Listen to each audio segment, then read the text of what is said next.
नमस्कार, जोहार। आप देख रहे हैं झारखंड स्वतंत्र खबर। अभी जिस तरह से अंबेडकर जी को लेकर के सदन में कहे तो राहुल जी पर एफआईआर हुआ धक्का मुक्की वाले के लेकर के, लेकिन हमारे साथ आरएन लेडी दईन बारला है। बात करेंगे जिस तरह से अंबेडकर जी के लेकर के तमाम, चाहे ये कांग्रेस भी पुतला दहन कर रहे, गृह मंत्री अमित शाह का, जेएमएम भी कल पुतला दहन किया गृह मंत्री अमित शाह का। लेकिन आज सांसद जो पता चला कि सांसद से जो चल रहा था वो स्थगित कर दिया गया है। तो तमाम बात करने के लिए हमारे साथ आरएन लेडी दईन बारला हैं। जानेंगे कि ये प्रकरण को कैसे देखते हैं। दीदी जोहार। जोहार। जो ये प्रकरण है, चाहे राहुल गांधी पर एफआईआर या धक्का मुक्की या सांसद को स्थगित कर देना, इसको कैसे देखते हैं? पूरी तरह से ये पहले तो मैं ये कहना चाहूँगी कि इतना बड़ा लाइफ पे गुजारे, और पहली बार हमने ये अखबारों में देख रहे हैं, जो सुन रहे हैं, संसदों के मुंह से भी सुन रहे हैं, जो संसद बोल रहे हैं कि जब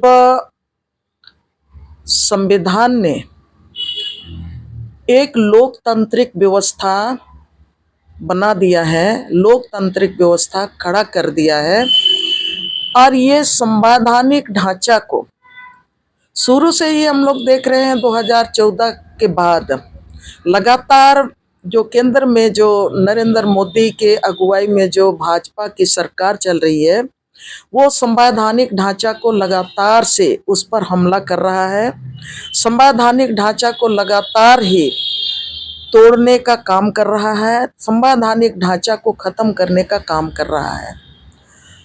अब ये 2024 में जो देख रहे हैं, लोकसभा में एक तरफ से भारतीय जनता पार्टी, नरेंद्र मोदी प्रधानमंत्री भी कहते हैं कि देश में भ्रष्टाचार हमारे लिए जीरो टॉलरेंस होगा।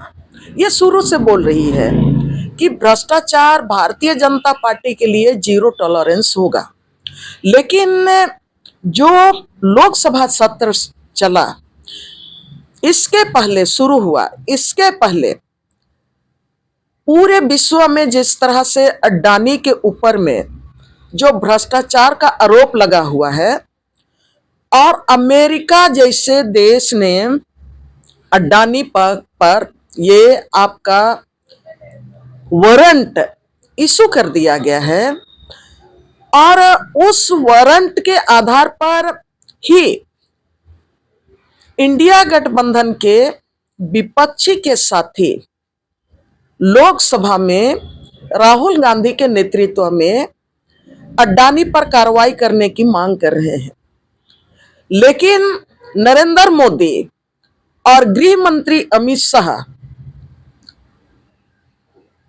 जो विपक्ष का जो मांग है कि अडानी पर कार्रवाई हो, अडानी पर कार्रवाई हो, उसको लेके जहां पर अडानी की बात आ रही है, उस पर कार्रवाई करने की मांग आ रही है, तब लोकसभा को ठप कर दिया जा रहा है, लोकसभा को स्थगित कर दिया जा रहा है सत्ता पक्ष की तरफ से। हम लोगों के साथ दिल्ली जब मैं गई थी तो 2 संसद हम लोगों के कार्यक्रम में आए थे। वन अधिकार कार्यक्रम चल रहा था, उस पर 3 संसद आए थे। एक माले के संसद आए थे, वो भी बोल रहे थे कि लगातार संसद ठप है, सिर्फ और सिर्फ अडानी का नाम लेने के कारण। जैसे अडानी का नाम लेते हैं, माइक ऑफ हो जाता है। अडानी का नाम लेते हैं, इतना बजे तक के लिए संसद स्थगित हो जाता है। जब भारतीय जनता पार्टी, नरेंद्र के जो हेड प्रधानमंत्री देश का, जब वो कहता है कि भ्रष्टाचार जीरो टॉलरेंस है, गृह मंत्री कहता है भ्रष्टाचार जीरो टॉलरेंस है, तब ये सबसे बड़ा सवाल है, यहां पर देशवासियों को समझने की जरूरत है कि आपने संसद चलने नहीं दिया भ्रष्टाचारी पर कार्रवाई करने की मांग को लेके इंडिया गठबंधन के साथियों ने लगातार मांग किया कि आप अडानी पर कार्रवाई कीजिए, तो भारतीय जनता पार्टी ने संसद चलने नहीं दिया। तब जो हम लोगों को जो अनुभव है, 19वें दिन चीजें फिर पलट गई, जब पूरा विपक्ष मांग कर रहा है, पूरा देश की जनता मांग कर रहा है कि कार्रवाई होनी चाहिए, कार्रवाई होनी चाहिए। अब उस बीच में अमित शाह जिस तरह से संविधान को लेके, असली की संविधान की बात हम लोग भी करते हैं, हम लोग भी संविधान के तहत ही हम लोग CNT एक्ट की बात करते हैं, संविधान के तहत ही हम लोग गांव बचाने की बात करते हैं, संविधान के तहत ही हम लोग अपना रोजगार बचाने की बात करते हैं, संविधान के तहत ही अपना जंगल बचाने का काम करते हैं, और संविधान के तहत ही हम लोग 5वें अनुसूची में जो ग्राम सभा को अधिकार मिला है, पेशा कानून में जो अधिकार मिला है, उस कानून को कड़ाई से इंप्लीमेंट करने की बात करते हैं। यह संविधान ने हमको बोलने की आजादी दी है, तो मैं बोल रही हूं। संविधान ने हमको लिखने की आजादी है, तो हम लोग लिख रहे हैं। संविधान ने हम लोगों को प्रतिवाद करने का आजादी दिया है, जहां पर भी अपना हक के खिलाफ में जाता है, लोग हमारे हक का डिमोलेशन करते हैं, तो हम वहां पर हम प्रतिरोध करने का अधिकार है, यह संविधान ने दिया है। और इसी संविधान को लेके विपक्ष के प्रतिपक्ष के हमारे जो नेता राहुल गांधी जी हैं, लगातार संविधान को लेके बात कर रहे हैं, लगातार संविधान की बात कर रहे हैं। तमाम लोगों ने संसद में, आप लोगों ने देखा कि जब 2024 के लोकसभा चुनाव के बाद सारे विपक्ष के संसद, इंडिया गठबंधन के संसद जब ओथ ले रहे थे, तो साथ में संविधान लेके जा रहे थे। अब इन लोगों को सावरकर के जो लोग हैं, सावरकर और RSS के जो माने पिछलगू लोग हैं, सपोर्टर लोग हैं, उन लोगों को हमारे संविधान के निर्माता अंबेडकर का नाम अच्छा नहीं लगता है, हमारा संविधान उन लोगों को अच्छा नहीं लगता है, इसलिए कि संविधान हर एक को, हर जाति और समुदाय को, हर वर्ग को अधिकार दिया है, हर तरह का अधिकार, धर्म मानने का अधिकार दिया है, हर चीज को अपने तरह से अपना समाज को चलाने का अधिकार दिया है। और दूसरे तरफ संविधान के खिलाफ में आप भारतीय जनता पार्टी, नरेंद्र मोदी का लक्ष्य है कि हम हिंदू राष्ट्र लेके आएंगे, और हिंदू राष्ट्र लेके आएंगे तो हर जाति और धर्म के तमाम अधिकारों को ध्वस्त करते हुए जो संविधान में दिया है, हम अपनी तरह से हिंदू राष्ट्र बनाने का हम काम करेंगे। और इसीलिए सारे लोग संविधान की बात कर रहे हैं, सारे लोग अंबेडकर की बात कर रहे हैं, तो ये अंबेडकर का नाम उन लोगों को नहीं रुच रहा है, नहीं पच रहा है, नहीं पच रहा है उन लोगों के ये इसमें दिलो दिमाग में। तो इसीलिए वो जिस तरह से हमारा गृह मंत्री, आदरणीय गृह मंत्री जिस तरह से कह रहे हैं कि अंबेडकर अंबेडकर अंबेडकर, बात करने वाले, अंबेडकर का नाम अगर इतना बार तुम ले लिया, भगवान का नाम लिए होते तो सात स्वर्ग चल जाते। गृह मंत्री को यह पता नहीं है कि एक गृह मंत्री का एक राष्ट्र को बनाने में क्या भूमिका होता है, क्या जिम्मेवारी होती है। गृह मंत्री को यह भी नहीं पता कि मणिपुर जल रहा है, उन्हीं के राज्य, उन्हीं के देश का एक राज्य जातीय हिंसा में जल रहा है, 1 साल से ज्यादा दिन हो गया। तो गृह मंत्री को वहां पर लॉ एंड ऑर्डर, कानून व्यवस्था, शांति स्थापित करने का काम गृह मंत्रालय का था। गृह मंत्री को तो अपनी जिम्मेवारी का ही पता नहीं, अपनी जिम्मेवारी का पता नहीं कि गृह मंत्रालय का क्या काम है। तब वो एक तरफ 1 साल से ज्यादा दिन हो रहा है मणिपुर जो हिंसा से जल रहा है, और मणिपुर पर आज तक गृह मंत्रालय ने, अमित शाह ने एक शब्द नहीं कहा कि मणिपुर का हिंसा बंद किया जाए, या तो मणिपुर प्रधानमंत्री भी नहीं गया, अमित शाह भी आज तक वो मणिपुर नहीं गए हैं। तब जो जिस संविधान ने उनको इतना बड़ा अधिकार दिया, हमारा संविधान के तहत ही ना राष्ट्रपति भी बनते हैं, हमारा संविधान के तहत ही प्रधानमंत्री भी बनते हैं, हमारा संविधान ने ही आपको माने गृह मंत्री भी बनाया, हमारा संविधान ही राज्यपाल भी बनाता है, तमाम एमपी और एमएलए को हमारा संविधान ही बनाता है। जब आप जिस संवैधानिक पद में हो और उस संवैधानिक पद में जब शपथ ग्रहण करते समय सबको संकल्प लेते हैं कि हम बिना भेदभाव के हम ईश्वर को साक्षी मानते हुए इस देश के नागरिकों का हम रक्षा करेंगे, उनके हित का हम ख्याल करेंगे, हम हर जाति और समुदाय को हम जस्टिस देंगे। लेकिन आज की तारीख में जो गृह मंत्री का जो बयान है, आप पूरी तरह से जब इनका बयान सुने ना, तो हम लोग तो गांव के लोग हैं, गांव के लोग हम लोग मैंने एक ही चुआ डहर रहता है पानी लाने के लिए, वहां पर पूरा गांव की महिलाएं आती हैं, बर्तन रगड़ती हैं, पानी लेने के लिए आती थी। वहां पर कभी कभी महिला लड़ती हैं, झगड़ती हैं। तो हम लोग को लगता है कि ये जो झगड़ा जिस तरह से गृह मंत्री बोल रहे हैं, तो मुझको तो हम लोग झगड़ते थे कुआं रास्ता में पानी भरने जल्दी पानी लेने के लिए, तुम्हारा घड़ा को थोड़ा उधर करो, तुम थोड़ा सा उधर से घसक के पानी भरो, ये सब जो होता था। तो मुझको लगने लगा कि ये तो हम लोग जो औरत लोग है ना, जनी झगड़ा बोलते हैं, वो जनी झगड़ा की तरह है।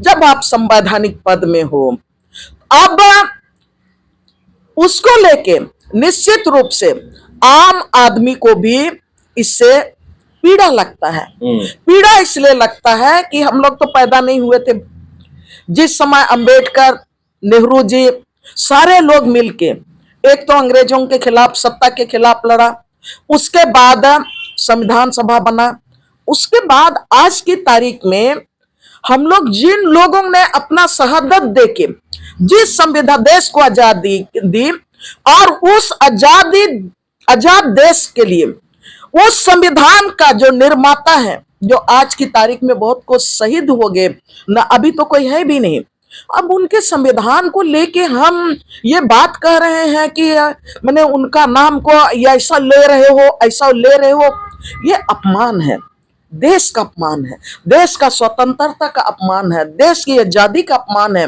और देश में जो स्वतंत्रता के लिए अंग्रेजों के खिलाफ लड़े उन शहीदों का भी अपमान है। लेकिन दीदी, अमित शाह का एक और बयान था कि कांग्रेस भी अंबेडकर जी को अपमान किया था। कांग्रेस ने इसको तो जैसे कि अपमान की बात करते हैं, कई लोग बोलते हैं कि हाँ कांग्रेस ने भी किया, इसने भी किया, उसने भी किया। कभी कभी आदिवासियों को लोग बोलते हैं कि नहीं, तुम्हारा अपमान अंबेडकर ने किया है, ये भी लोग कहते हैं। लेकिन हम छोटे कौज में नहीं जा रहे हैं, ये तो बड़े कौज की बात है। देश आज जहां पर खड़ा है वहां पर हमको आज की तारीख में समीक्षा करना चाहिए।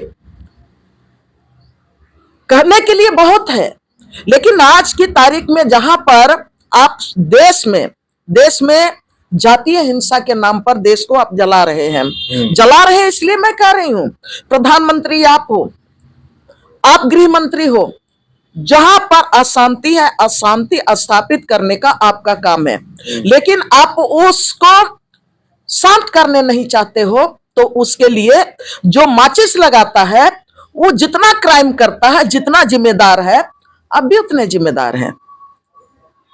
तब ऐसे परिस्थिति में निश्चित रूप से आज पूरे देश के लोगों को ये तकलीफ है कि संविधान की अवहेलना हो रही है, संविधान के निर्माताओं का अवहेलना हो रहा है।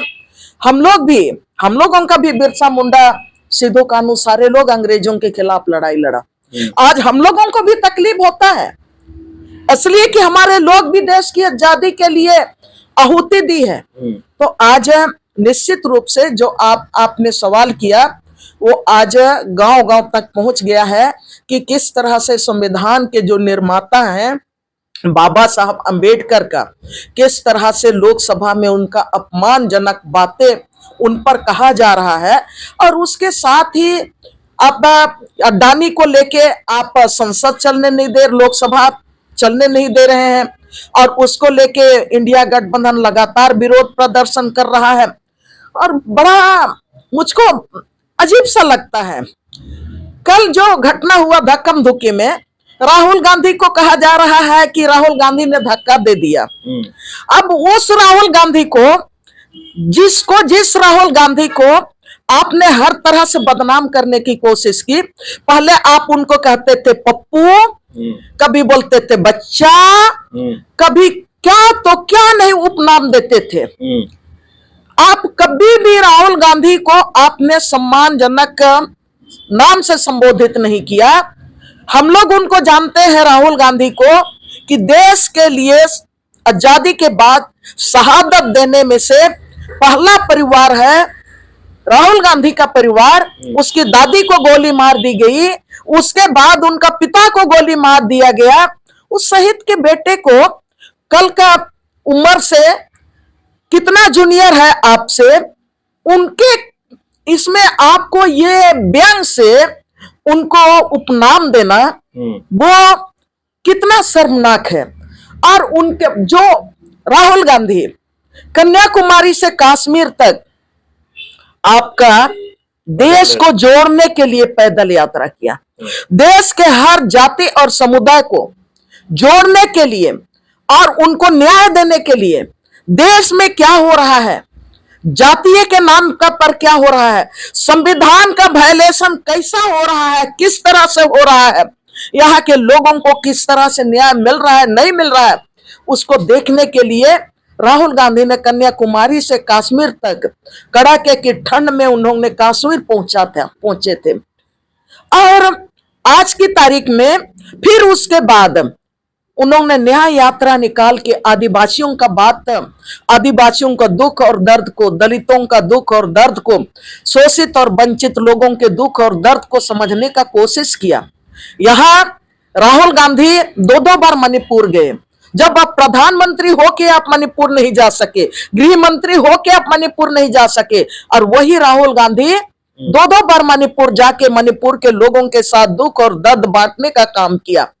आज आप उनको कह रहे हैं कि राहुल गांधी ने धक्का दे दिया, उन पर अब आपने केस दर्ज किया। मैं देशवासियों को याद दिलाना चाहती हूं, आपको उस समय भी आक्रोश आया था जिस समय मोदी भ्रष्टाचारों के खिलाफ में मोदी उपनाम पर जब राहुल गांधी ने भाषण दिया था, तब आप लोगों ने राहुल गांधी पर उस समय भी मतलब केस किया था, और उस समय भी उनको दोषी करार दिया गया था, उनका संसदीय ये चला गया था, उनको जिस मकान में रहता था उस घर से निकाल दिया गया था।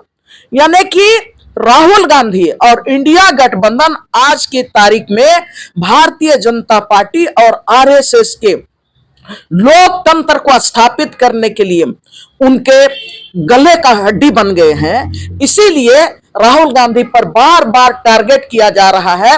अभी जो केस किया गया है वो देश हंसेगा, भारतीय जनता पार्टी पर हंसेगा। और अगर मैं सही हूं तो जो आदमी को मतलब भारतीय जनता पार्टी को मैं याद दिलाना चाहती हूं कि कंधमाल में ग्राहम स्टेन और उनके परिवार को किसने जिंदा जलाया था, उस दिन को भी याद कीजिए। आज आपको धक्का, आप कह रहे हैं कि हमको राहुल गांधी ने धक्का दिया और आपको चोट लगी तो आप आईसीयू में बंद हो गए, लेकिन ग्राहम स्टेन और उनके परिवार को जिंदा जला दिया गया। तो भी मैं उनकी पत्नी को मैं धन्यवाद देना चाहती हूं कि उनकी पत्नी ने कहा कि इनको माफ कर दो, इनको माफ कर दो। वही लोग आज भी ये नाटक कर रहे हैं, तमाम साजिशें रच रहे हैं कि देश का लोकतंत्र किस तरह से हम खत्म करेंगे, देश में जो डेमोक्रेसी है उस डेमोक्रेसी को किस तरह से हम रौंदेंगे। और आज की तारीख में वो इसीलिए आप लोकसभा नहीं चलने दे रहे हैं, अडानी के नाम पर, दूसरे तरफ आप जब आपके ऊपर में अंबेडकर पर आप जिस तरह का बयान दिए, उस बयान के खिलाफ में लोग आंदोलित हैं, तो अपने को बचाने के लिए, भारतीय जनता पार्टी को बचाने के लिए, अमित शाह को बचाने के लिए अब धक्कम धुक्की करके राहुल गांधी पर केस भी कर दिया। राहुल गांधी पर केस किया मतलब पूरे देश, पूरे विपक्ष पर आपने केस किया है। और इसको ये देश और इस देश की जनता, इस देश के किसान नहीं भूलेंगे। इसमें मैं एक चीज जोड़ना चाहती हूं कि इसलिए कि शिवराज सिंह चौहान का अपना चेहरा भी वहां पर आ रहा है। वो बोले भी हैं कि विपक्ष के नेता लायक नहीं है राहुल गांधी। हाँ, वही मैं कहने जा रही थी। ये शिवराज सिंह चौहान केंद्रीय कृषि मंत्री के लायक कहाँ है? उन्होंने तो यहाँ पर भी आके विधानसभा के पहले जिस तरह का भाषा बोल रहा था आदिवासियों ने और यहाँ के मूलवासियों ने, दलितों ने और यहाँ के इंडिया गठबंधन ने उनको धक्का देके बाहर निकाल दिया, किक मार दिया। और अभी देश का कृषि मंत्री बन के बैठा हुआ है। देश के किसान किस तरह से हरियाणा बॉर्डर में आज भी बैठे हुए हैं, किस तरह से किसान वहां पर अनशन कर रहे हैं, किस तरह से वहां के लोगों को आप बार बार रोक रहे हैं, किस तरह से देश के किसान 600 किसानों ने शहादत दिया है। शिवराज सिंह चौहान किनको पाठ पढ़ाने गए हैं? हमारा माननीय राहुल गांधी प्रतिपक्ष के नेता हैं और रहेंगे। हाँ, कल के दिन में इन लोगों का दिन लद गया है। अभी तो हम लोग बराबरी में आ गए हैं 2024 का लोकसभा चुनाव में। अब यही चीज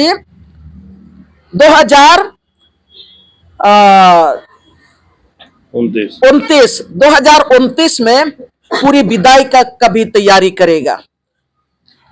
चलिए, आप सुन रहे थे आयरन लेडी दहीन वाला की बात। ये कह रहे जिस तरह से सांसद जो स्थगित कर दिया गया, ये कह रहे हैं कि अडानी की जब भी बात उठाया जाता है तो सांसद बंद कर दिया जाता है या सांसद के माइक बंद कर दिया संसद में। तो ये लगातार ये कह रहा है कि इस तरह से राहुल गांधी पर FIR भी हुआ, तो कहीं ना कहीं उसके पीछे भी साजिश बीजेपी वाले कर रहे हैं और डेमोक्रेसी को समाप्त करने की बात कर रहे हैं। तो अब देखना होगा कि शिवराज चौहान जिस तरह से बयान दिए थे कि राहुल गांधी विपक्ष के नेता अपने लायक नहीं है, उस पर ये कहे जब झारखंड भी में आए थे तब उनको यहाँ के लोग बाहर कर दिए। जिस तरह से कृषि मंत्री हैं तो पंजाब के लोग आज भी अनशन पर बैठे हैं बॉर्डर पर, वो क्यों नहीं देख पाते हैं? तो देखना होगा कि जिस तरह से कह रहे हैं कि राहुल गांधी को बदनाम करने की जिस तरह से बीजेपी वाले लगातार कोशिश कर रहे हैं और अडानी अवानी को बचाने की कोशिश कर रहे हैं, तो इसमें आगे क्या होता है? और इस तरह का अगर अभी तो हम लोग बराबरी में आए हैं, अगर 2029 में जनता इनको बीजेपी वालों को बाहर कर देगी, तो इस तरह खबर को देखने के लिए आप झारखंड स्वतंत्र खबर से जुड़े रहिए। जोहार, नमस्कार।